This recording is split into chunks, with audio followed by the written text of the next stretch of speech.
Quest'oggi ho l'idea che ci andremo davvero a divertire. L'auto che vedete alle mie spalle è la straordinaria Lamborghini Huracan Spider. Si tratta della versione a cielo aperto del V10 aspirato prodotto dalla casa di Sant'Agata bolognese. È stata presentata in occasione dell'ultimo salone di Francoforte nel settembre, nell'autunno dello scorso anno. È una vettura che perde il tetto, prende 20 kg in più, ma acquista un'estetica spettacolare. Prima di tutto va detto che questa colorazione arancione la rende davvero bella, unica, e si vede veramente che è una delle tante figlie del toro dell'ultima generazione. Guardate che linea! La parte posteriore di copertura al di sotto della quale è inserita la capote in tela è veramente spettacolare e ben si adatta alla vettura nel suo insieme, nonostante non sia stata originariamente studiata in questa configurazione, con dei gruppi ottici davvero spettacolari, con questa forma trapezoidale allungata all'interno della quale sono inseriti dei gruppi ottici a forma di Y, di sicuro effetto scenico, full LED chiaramente, e la cui efficacia è davvero importante. Ce ne siamo resi conto durante i tratti autostradali di galleria, ma anche e soprattutto la sera. Passando nella parte bassa abbiamo questa presa d'aria, confluiscono i flussi aerodinamici necessari per tenere la vettura inchiodata al terreno. Bella poi questa modanatura nera in risalto che si distacca dal resto del colore della carrozzeria, riprendendo poi il colore delle finiture. All'anteriore abbiamo un vano di carico all'interno del quale è possibile stipare un trolley per 2 persone per potersi fare tranquillamente un weekend. Caricare una spesa di 4 persone è chiaramente ingeneroso, non nasce per questo questa vettura. Prossimamente arriverà la Urus se vorrete prendere una Lamborghini dove è possibile girare con tutta la famiglia. Bella poi la presa da 12 volt, utile in ogni situazione, e la lucettina di cortesia molto utile. Guardate poi che spettacolo questi cerchi, sono neri lucido e riprendono un po' gli elementi in risalto dell'anteriore che abbiamo visto poc'anzi. All'interno di questi cerchi, che montano pneumatici Pirelli P0 da 20 pollici, stupendi dischi dei freni carboceramici, pinza a 6 pistoncini, dove vediamo la bella firma Lamborghini. Guardate queste forme, sono quasi robotiche, di derivazione quasi aerospaziale. Qui sotto abbiamo l'ingresso per la presa d'aria per iniziare a raffreddare il mostruoso V10 da 5.2 litri e 610 cavalli. Il numero 610 ci viene ricordato qui nel badge laterale, perché possiamo vedere LP610-4, dove 610 appunto è il numero dei cavalli e 4 sono le ruote motrici. Al di sotto della scritta poi abbiamo il bel richiamo al tricolore che fa sempre piacere su vetture italiane. Qui abbiamo una presa d'aria che serve anch'essa per raffreddare il 5.2 litri da 610 cavalli, è più piccola della sorella coupé, ma l'effetto è assicurato, sia quello aerodinamico che quello appunto meccanico, per così dire, per raffreddare il propulsore. Guardate poi dietro che spettacolo davvero qui, non possiamo toccarlo perché è ancora caldo, è ancora quasi, non vorrei dire fumante, però poco ci manca, il calore che irradia è importantissimo, e queste 8 prese d'aria, anche queste con forme che sembrano sagomate con un'ascia al posteriore. Questa griglia di sfogo serve appunto anch'essa per sfogare il calore emanato dal V10 di Sant'Agata, mentre potete vedere i classici sensori di parcheggio sono optional, ma vi consigliamo di metterli perché servono soprattutto in città. E poi ragazzi, guardate i 4 terminali di scarico, sono stupendi, c'è poco da dire. Sono di questa bella colorazione nera anch'essa, e il sound che emanano è qualcosa di indescrivibile. Presto ve ne daremo un assaggio, lo scopriremo assieme. I terminali centrali poi sono anche più grossi rispetto a quelli esterni, questo per dare un effetto scenico ma anche funzionale. Bello poi il piccolo estrattore posteriore che serve a mantenere la vettura incollata al suolo. Guardate poi l'apertura della maniglia, particolarissima, non ci sono aperture verticali come sulla Aventador, qua si apre orizzontalmente, sembra quasi di prendere il manico di un coltello, è indescrivibile come sensazione. Già aprire la maniglia, figuratevi poi guidarla. La doppia colorazione arancione che riprende il leitmotiv degli esterni, con questa bella Alcantara è bellissima, toccarla è bellissimo. La doppia colorazione è ripresa anche per i sedili, che sono in pelle per le parti esterne, per ancora Alcantara nella parte centrale. Sono sedili racing, il cui poggiatesta, all'interno del quale è ben pressato il logo Lamborghini, è incastonato in tutto il resto del corpo del sedile. Sono sedili anche comodi, regolabili elettricamente e che si adattano anche a lunghi viaggi. È possibile alzare e abbassare la parte posteriore, la parte bassa del sedile, oltre a regolare anche l'inclinazione stessa del sedile. Guardate come avviene ad esempio in queste immagini. Quindi sia che siate alti 1,90 m come me, sia che siate alti 1,60 m o poco più di 1,60 m come il nostro Andrea Galeazzi, non ci sono assolutamente problemi. Non ho davvero problemi a sedermi al volante di questa Lamborghini Huracan Spider. Sono molto comodo, domino molto bene la strada. L'unico problema che ho è quando siamo in condizioni di tramonto come questa, è il sole davanti a me quando andiamo ad abbassare la capota, ma è un problema veramente di poco conto. Sollevare questa levetta ci dà quasi l'impressione di far partire un missile, ed è ciò che ci apprestiamo a fare, perché questo motore è veramente un qualcosa di spettacolare. Sentite che sound. In questa configurazione abbiamo scelto di posizionare il navigatore a destra e di tenere questo bellissimo contagiri digitale a sinistra. Come vedete la lancetta inizia a segnare il rosso a 8500 giri, questo motore aspirato che lavora molto bene in alto. A sinistra poi abbiamo l'indicatore dell'orario, l'orologio, la temperatura che come vedete è 43,5 gradi, quindi al Port Ricard non è che faccia proprio fresco, e a destra invece l'autonomia complessiva del mezzo. Il volante è multifunzione, non abbiamo le bacchette delle frecce o delle luci, in quanto è tutto integrato. Nella parte sinistra abbiamo gli abbaglianti, oltre alle frecce posizionate nella razza delle ore 9, mentre a destra abbiamo tutti i comandi che servono per i tergicristalli per lavare il lunotto anteriore. Spettacolare e unica la possibilità di scegliere l'assetto della vettura. Sono tre: strada, sport e corsa. Chiaramente strada si adatta alle strade di tutti i giorni, sport inizia ad aprire un po' i terminali di scarico per avere un sound più cupo e più potente, corsa invece è consigliabile solamente utilizzarla in alcune situazioni, pista su tutte. Nella parte sinistra abbiamo tutti i comandi delle luci anteriori. Ad esempio abbiamo la possibilità di scegliere le luci automatiche, le luci diurne, le luci notturne, i fari da accendere in caso di nebbia e la regolazione dell'altezza. Nella parte di sinistra inoltre il guidatore potrà scegliere l'inclinazione degli specchietti retrovisori, oltre alla possibilità di termoriscaldarli e di ripiegarli. Centralmente abbiamo queste 4 bocchette d'aerazione, il cui motivo esagonale riprende quello già visto sulle bocchette anteriori, e tutto il resto della vettura. La funzionalità è ottima, emanano aria calda e aria fresca a piacimento, inondando l'abitacolo a scelta del guidatore.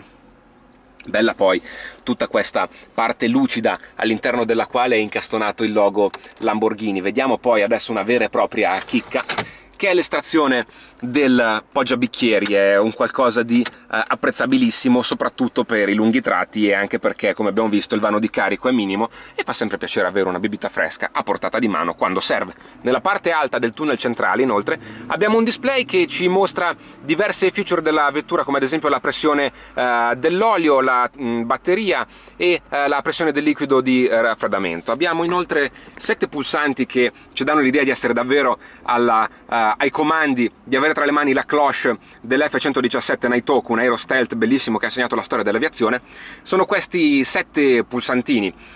Abbiamo la possibilità di alzare e abbassare i finestrini, in questo caso il finestrino di sinistra e il rimando il finestrino di destra, alzare e abbassare l'assetto della vettura, togliere le SC, mi raccomando questo non fatelo a meno che non siate in pista e che non siate piloti con una certa abilità, le 4 frecce, accendere o meno i sensori di parcheggio e soprattutto lo start and stop.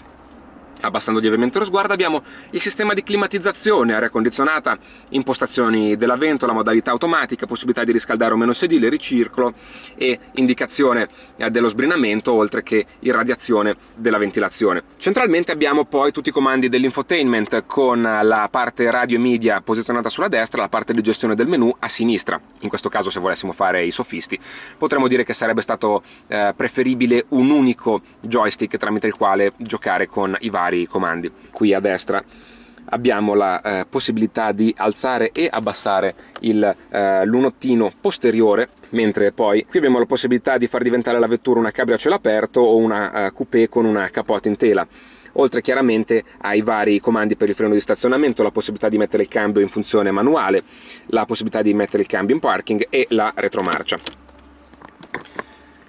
Sotto questo bel rivestimento in Alcantara si cela un minimalista scompartimento dove noi abbiamo scelto di posizionare le chiavi e il cavo di ricarica del nostro smartphone, ma volendo potremo anche estrarre l'accendisigari. In questa parte poi abbiamo 2 slot per le SD, oltre alla possibilità di caricare il nostro CD di musica preferito, e qui abbiamo l'impianto Hi-Fi. Ma adesso direi che abbiamo visto abbastanza di questa Lamborghini Huracan Spider in maniera statica. Andiamo a vedere come suona e come si guida sulle strade di tutti i giorni qui nel sud della Francia. Seguiteci! La Lamborghini Huracan Spider può abbassare la sua capote in tela in appena 17 secondi, anche in movimento, e fino a una velocità di 50 km/h.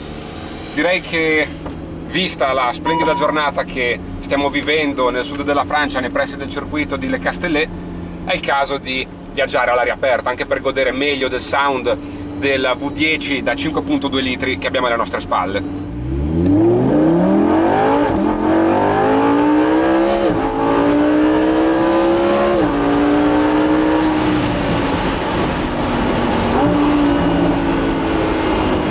Alla guida della Lamborghini Huracan Spider si prova un'emozione unica ed indescrivibile. È una supercar davvero fantastica e utilizziamo questo termine non a sproposito, credeteci. La vettura si guida in una maniera spettacolare. Il sound riempie molto bene l'abitacolo, anche perché in questo caso abbiamo deciso di abbassare il lunotto posteriore, il piccolo lunotto posteriore, per far entrare meglio all'interno di questo piccolo abitacolo il suono e la musica di questo straordinario 10 cilindri AV da 5.2 litri e 610 cavalli. La musica che abbiamo alle nostre spalle e che si sente molto bene anche in fase di rilascio è straordinaria. Abbiamo quasi la sensazione di avere dietro di noi una cannoniera, un incrociatore della seconda guerra mondiale, pronto a sparare i suoi colpi migliori e i suoi colpi più potenti appena rilasciamo il pedale del gas. Noi siamo in modalità corsa, la più performante in questo momento, anche per divertirci un po' in queste strade di montagna.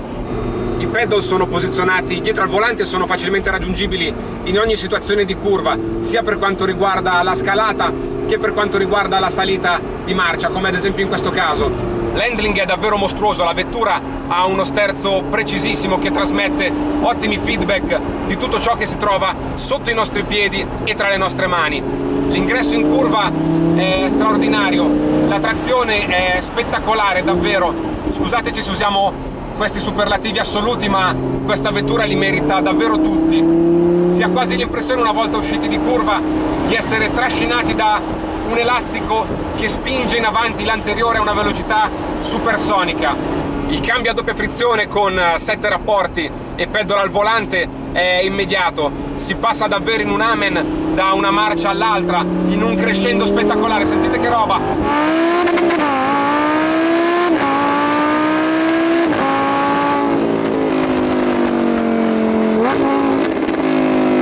Poi ragazzi, cos'è l'impianto frenante? È stupendo, i 4 dischi carboceramici autoventilati sono in grado di far fermare questa supercar davvero in un battito di ciglia, anche quando si viaggia a velocità più elevate. Se pensate che questa sia una vettura assetata di carburante come poche altre, beh, vi sbagliate di grosso. I tecnici Lamborghini hanno lavorato in maniera eccellente sotto il profilo dei consumi, infatti tenendo una media da limite autostradale riusciamo tranquillamente a percorrere i 13 km con 1 litro di benzina. Si tratta di un valore di tutto rispetto che molte competitor e addirittura molte vetture ibride spinte da un motore a benzina ed elettrico non sono in grado di tenere in autostrada. Quindi ci fa piacere fare questi complimenti a tutti i tecnici che hanno lavorato sodo su questo tipo di progetto e su questo propulsore. Chiaramente nel momento in cui si dovesse utilizzare in maniera un attimino meno elegante e più cattiva, i consumi crescono, ma è anche giusto così, perché il propulsore da 5.2 litri e 610 cavalli ha bisogno di benzina per essere utilizzato al pieno della sua potenza. Dicevamo che la Huracan può essere considerata a tutti gli effetti una supercar del terzo millennio, non solo per le linee ma anche per la facilità di guida e le sensazioni che trasmette una volta saliti a bordo. Non è tanto il valore di 3.4 secondi nello scatto da 0 a 100 o i 9.9 secondi nello 0-200 che ne danno un'idea della bontà complessiva, quanto la facilità dell'utilizzo su strade di tutti i giorni, in centro città, anche con il pavé sotto i nostri piedi. noi riusciamo a far manovra con una facilità unica in questa vettura, a merito anche di uno sterzo molto preciso. Chiaramente sarebbe il caso di dotare questa vettura di optional che noi in questo momento stiamo utilizzando, ovvero i sensori di parcheggio anteriori e posteriori, oltre alla retrocamera utile per le manovre. Stiamo sempre parlando di una supercar lunga 4,5 metri, oltre 1440 kg. Solitamente il problema maggiore delle supercar sono i sanpietrini, i ciottolati e anche i dossi, dato l'assetto risicato che hanno. In questo caso noi abbiamo scelto di dotare la nostra Lamborghini Huracan Spider di un sistema che ci consente di alzare e abbassare il livello complessivo e l'altezza da terra della vettura. È un optional davvero utile che, se siete interessati all'acquisto, vi consigliamo di installare, in quanto in prossimità di dossi e simili si rischia di grattare il fondo della vettura e ogni volta che ciò può succedere vi assicuriamo che scende una lacrimuccia. È però sulle stradine di montagna e soprattutto con una giornata spettacolare come questa che la Lamborghini Huracan Spider si fa apprezzare in tutto il suo insieme. Sentite un po' che roba!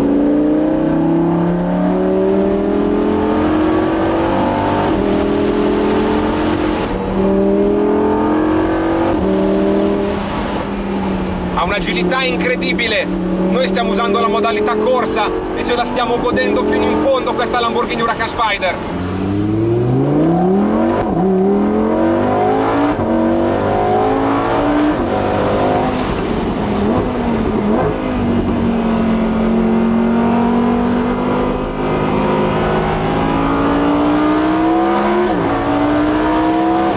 I tecnici del Toro hanno lavorato alacremente per risolvere il fastidioso problema dei frusci aerodinamici, tipico di molte Spider. Come potete vedere dalla mia capigliatura, io qualcosina dalla fronte in su sento ancora, ma questo unicamente perché sono alto più di 1,90 m.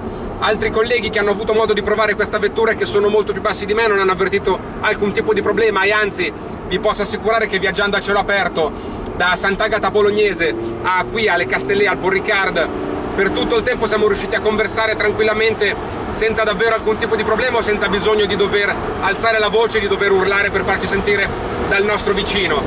Ve lo diciamo subito: se volete assicurarvi una Lamborghini Huracan Spider dovete mettere in cantiere quasi 230.000 euro, 226.400 e spiccioli, insomma. Vero, direte voi, non costa 2 euro, ma è anche giusto così, si tratta di una supercar esclusiva. Forse l'unico difetto della Lamborghini Huracan Spider, dopo averla provata a fondo, a parte il piccolo pozzetto anteriore, ma questo è un dettaglio trascurabile, potrebbe essere il prezzo. Dopo averla provata davvero a fondo, possiamo dirvi che la vorremmo realmente come auto di tutti i giorni. È fantastica, si può utilizzare benissimo sia in città che su queste stradine di montagna. Davvero ci siamo innamorati alla prima curva di questa Lamborghini Huracan Spider. Purtroppo noi per oggi, per queste prime impressioni, abbiamo finito al volante della Lamborghini Huracan Spider LP610-4. Mi raccomando, voi fateci sapere cosa ne pensate chiaramente di questa fantastica supercar e anche di questo video sui soliti canali di riferimento, ad esempio il canale di YouTube qui sotto nei commenti, la pagina di Facebook, il profilo Twitter e naturalmente al sito internet automoto.it. Noi ci vediamo alla prossima auto, ciao a tutti!